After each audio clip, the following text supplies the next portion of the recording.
शेतकऱ्यांसाठी आज दिवसभराच्या झटपट ठळक बातम्या। फळबाग लागवडीचे उद्दिष्ट 10,000 हेक्टरने घटले। निधी अडचणीचे कारण 50,000 हेक्टरवर उद्दिष्ट निश्चित। बांगलादेश सीमा बंद, कांदा निर्यातीला फटका। बांगलादेश सरकारने गेल्या 5 महिन्यापासून भारतीय कांद्याच्या आयातीवर निर्बंध घातल्यामुळे भारतातून होणारी कांदा निर्यात पूर्णपणे ठप्प झाली आहे। याचा थेट परिणाम भारतीय कांदा बाजारपेठेतील निर्यातदारांवर आणि कांदा उत्पादक शेतकऱ्यांवर होत असून निर्यातीवरील निर्बंधामुळे कांद्याचे बाजारभाव कोसळत असल्याने आर्थिक गणित बिघडत आहे।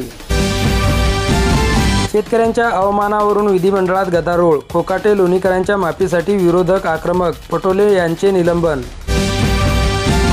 3 महिन्यात राज्यात 667 शेतकऱ्यांची आत्महत्या। पश्चिम विदर्भात 257 आत्महत्या झाल्याचे मंत्र्यांचे उत्तर। कृषी उत्पादनाबाबत कोणताही तडजोड नाही, भारताची भूमिका ठाम। व्यापार करण्याबाबत अमेरिकेशी चर्चा। साखर उद्योगातील कामगिरीचा उद्या सन्मान। दिल्लीत समारंभ। वित्तीय व्यवस्थापन, सर्वोत्तम साखर उतार्याच्या यशाचे कौतुक। राज्यात खरीपाच्या पेरणीला वेग। 26 लाख हेक्टरहून अधिक पेरणी। सर्वाधिक लागवड सोयाबीनची। कापूस उत्पादनात घट। सिन्नर तालुक्यात 43,765 शेतकऱ्यांचे राशन होणार बंद। ई-केवायसी न केल्याचा फटका। कांदा निर्यात बंदीमुळे आर्थिक गणित विस्कळीत। बांगलादेशची सीमा बंद झाल्याने शेतकरी तसेच व्यापाऱ्यांवर मोठे संकट। केळी पिकावर पुन्हा आसमानी संकट। रावेर तालुक्यात वादळाचा तडाखा। शेकडो हेक्टरवरील केळी जमीनदोस्त। राज्यात सरासरीच्या 93.6% पाऊस। काही भागात पावसाचे प्रमाण कमी, मात्र जुलै महिन्यात सर्वत्र पाऊस होणार असल्याचा हवामान खात्याचा अंदाज। शक्तीपीठ महामार्गास मराठवाड्यात तीव्र विरोध। कृषी दिनानिमित्त शेतकरी बांधवांनी केला रास्ता रोको आंदोलन। मान्सूनने देशाला वापले। नैऋत्य मोसमी वाऱ्यांनी राजस्थान, उत्तर प्रदेश, हरियाणाचा उर्वरित भाग आणि दिल्लीसह पूर्ण देशाला व्यापले। बाजरी मकाची पेरणी 15 जुलैपर्यंत करा। अधिक उत्पादनासाठी कृषी विभागाचा मोठा सल्ला। कोणत्या पिकाला किती विमा कवच मिळणार? मुदतीच्या 7 दिवस अगोदर घोषणापत्र देणे आवश्यक।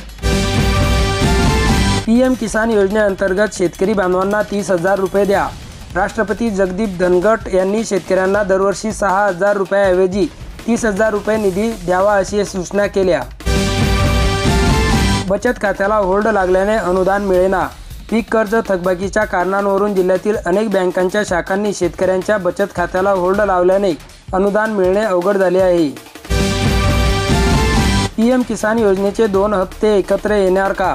PM किसान योजना सन्मान निधी 20व्या हप्त्याची शेतकरी पूर्णपणे वाट पाहत असून अजूनपर्यंत शेतकऱ्याच्या बँक खात्यात PM किसान योजनेचा 20वा हप्ता आलेला नाही। त्यामुळे 20वा हप्ता आणि 21वा हप्ता शेतकऱ्यांच्या बँक खात्यात एकदाच येणार की काय, अशी शंका सध्या शेतकऱ्यांना लागून आहे। 26,000 ग्रामपंचायतींमध्ये हवामान केंद्रासाठी प्रक्रिया सुरू।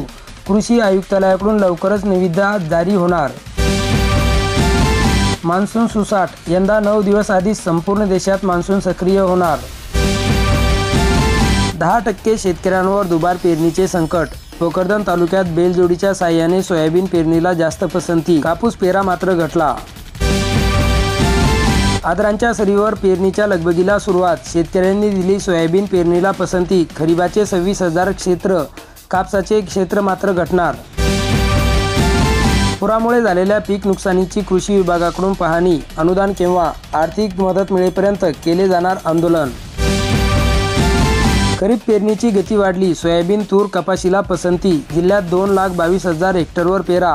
पावसाने मिळाला पिकांना दिलासा।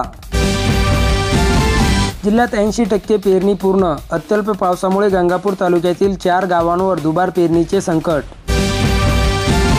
कोकण, मध्य महाराष्ट्रात मुसळधार पावसाला सुरुवात। पाऊस परतला। वादळी वाऱ्यामुळे झाडे, घरांची झाली पडझड।